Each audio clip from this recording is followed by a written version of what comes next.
My talk begins with a story about how my gray hair made a woman mad. So I was at the store about 4 months into my gray hair journey, and an acquaintance spied me from down the aisle, and she did that, tilty head, smiley thing, and started to approach. Then she got up to me and she leaned in and she said, "Your hair." I smiled back, because there'd been a lot of smiling involved at this point. And she leaned in a little further and she said, "How could you do that to your hair?" Now, my hair and I had just gotten back from a book trip in New York. We'd been on television, we'd done radio, we'd done podcasts. We were out, so to speak. It was like my own silver hair cotillion. And I thought we were doing okay. But then she leaned in yet one more time, and she said, "How could you do that to yourself?" Incidentally, or perhaps not so, her hair was the same color as mine. In 2014, I got sober, and the Dana pre-2014 would have responded to this whole incident differently. I probably would have said something self-effacing, and I might have even apologized, because that was my thing back then. The questions in that aisle had seemed kind of angry, and you say sorry when you make somebody mad, right?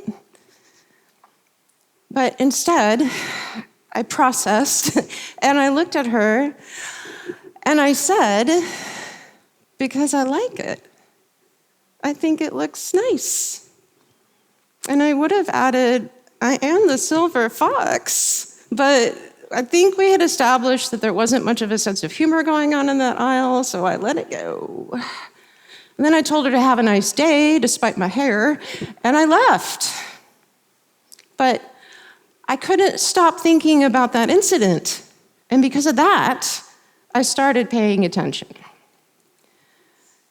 My hair color has merited so many comments from complete strangers, both men and women, and both good and bad.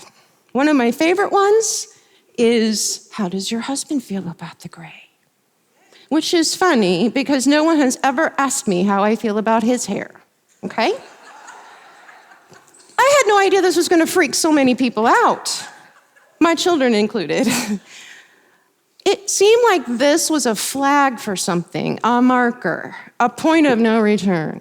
I was constantly being asked about my methods and my motives, and I was told I was so brave, which, as we all know, is code for "you crazy," okay?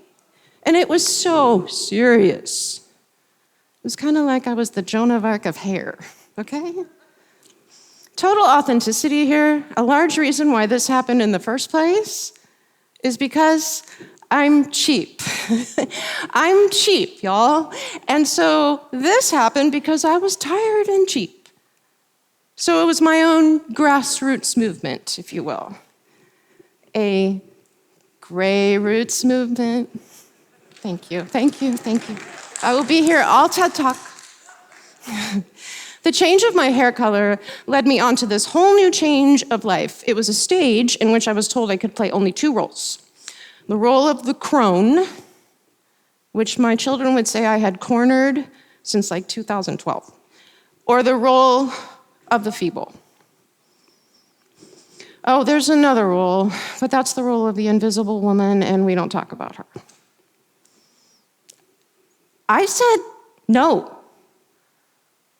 So I guess, with great hair comes great responsibility. In 2023, Oxford University Press published a study about men and women ages 55 and older being disregarded and underrepresented in clinical trials and medical research. In 2022, the Washington Post had already published an article about women of all ages being underrepresented in clinical trials and medical research. So logically, if you are both a woman and older, you're doomed. But don't older women, I'm just throwing this out here, don't older women have medical issues? And don't we have kind of a biggie? You know, it affects our mental health and our hormonal health and any other health we got going on in there. And it starts with an M and ends with a really long pause. There's a social networking forum called Grasnet, and they did a survey of over 1,000 men and women ages 55 and older, and they asked them this question: to what extent, if at all, do you agree that people become invisible as they age?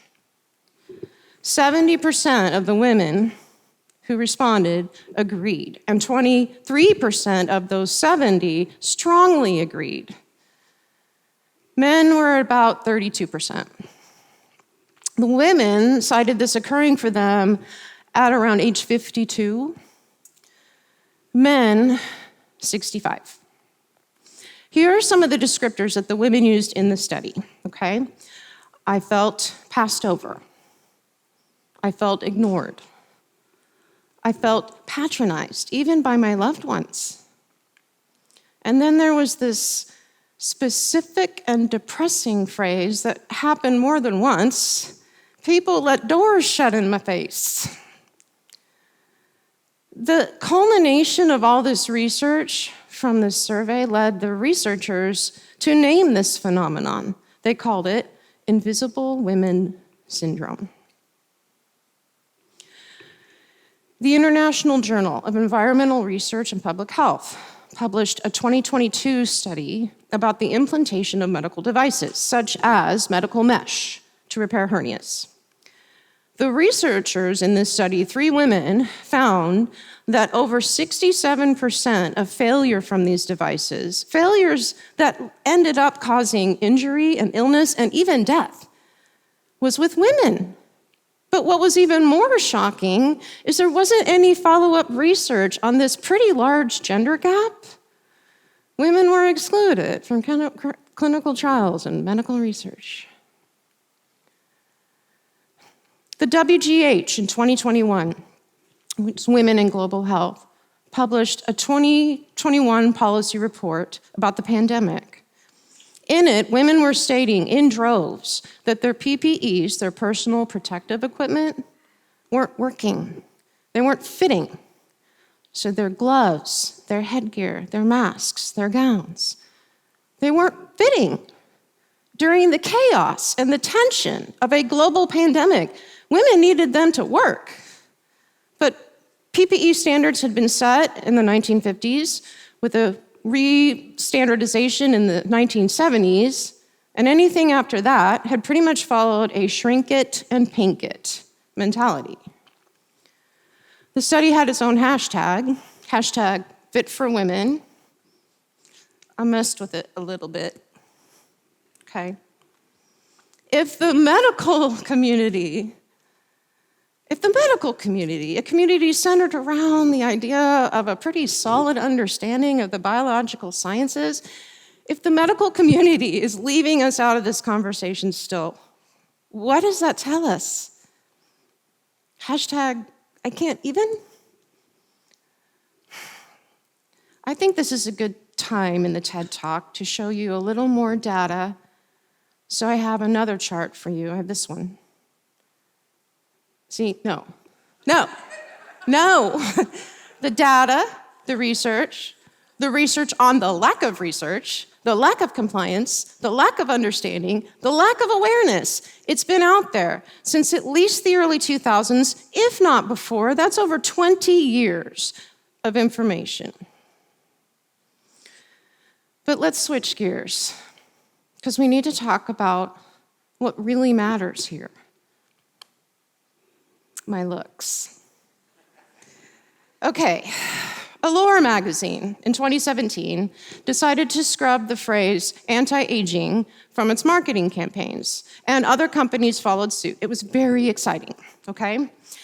I would have really liked to have been in on that marketing meeting where they tried to come up with suitable phrases for substitution, and they did, okay? So first, they went for the sporty, okay? Pro-aging. Then there was the metaphysical, timeless aging. Then there was the weird, preserve aging, which never took off. And then finally, there's the slightly insulting, intelligent aging. But if any of you have ever walked down a beauty products aisle, and it's still called a beauty products aisle, by the way, both sides of the aisle are packed. It's purposefully overwhelming. On one side of the aisle, I'm being told I need to age timelessly, gracefully, effortlessly. And on the other side, I'm told I need to fight it, erase it. But please also do that gracefully. And heck, if you can't do either of those things, at least have the good manners to paint over it. Y'all, I'm exhausted. Why does my aging have to be so many things? Why does my aging have to do so many things? I have enough to do as it is. Did anyone ever look at a toddler and say, hey, wee toddler, you are younging so gracefully because you're worth it? I have just one more chart, just one, that I think is an accurate measurement of how some of us might feel at this point. I am not a revolutionary kind of girl. I am not one to rock the boat. I'm an English teacher, okay? But 10 years ago, I did kind of do a radical thing. I got sober. And my sobriety taught me so much about courage. Otherwise, I would not be here right now. But what it really did is it gave me the best gift ever. The gift of getting real, even when I am real tired. I could have started to feel very alone with all of this, but I realized, isn't aging the least alone demographic out there? 50 is coming for y'all, okay? It's coming. And so beyond what the basic, learning about this and trying to look into it, I started to realize the science had something to say. Did you know that brain research tells us that our brains get better in certain areas as we age? Important areas like resiliency and reasoning and emotional intelligence. Our brains start to more fully function and balance out across both hemispheres as we get older. A teenage brain, only certain portions of it light up to address things and process. So for example, if there's a problem to solve, just the prefrontal will light up. In the case of my teenage sons, just a very small portion of the prefrontal will light up. But my brain, my fabulous balancing brain, it's learning how to clasp its little brainy hands and find its center. I have yoga brain, okay? Oh, and we score better on any vocabulary test that you could throw at us out of any age group, to which my teenage sons would say, bruh, okay? Say it with me, please. Bruh, right. The National Geographic and AARP actually did a study on happiness and aging, and they found that we're getting happier as we get older. People in our 50s, and our 60s, and our 70s, and beyond, we're happier each decade. The least happy age group, by the way, 40s. So just hold out, okay? And aging happiness is so cool because it's twofold. It's twofold. First of all, we are able to be happy not based on situation or circumstance, but simply as a matter of being and essence. And secondly, we're able to stop and look at that happiness, realize that it's occurring, notice it. I can smell the happy roses. And in my opinion, that is the true definition of joy. But do we hear about this stuff? No. We hear about wrinkles and dementia. It's almost as if aging and the perception of it in our society is that it's a slow slide into obscurity, a daily deletion. There is nothing positive about it at all.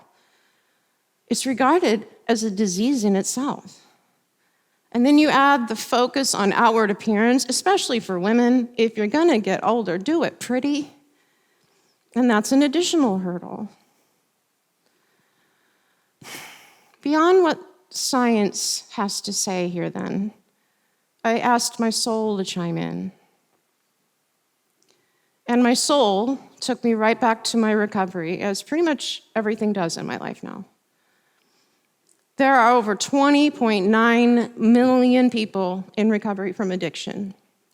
That's amazing. I am not alone. That's over 50 Tulsas. And the number one sword that I learned that I had to battle my addiction, defy it, if you will, was knowing that I had a rock-solid community that had my back one day at a time. And I thought, it's kind of the same with my hair. Instead of my hair being this outer, separate thing that is perceived by, judged by, and feared by others, couldn't it be something I experience with others, even the young? The first step towards a radical act is finding community. I bet you've heard that a lot tonight, right? It's because it's true. We are not alone. The United States is older today than it has ever been.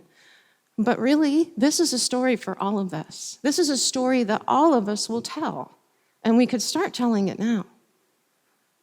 And it's how we tell that story to ourselves and to others that matters, because gray matters.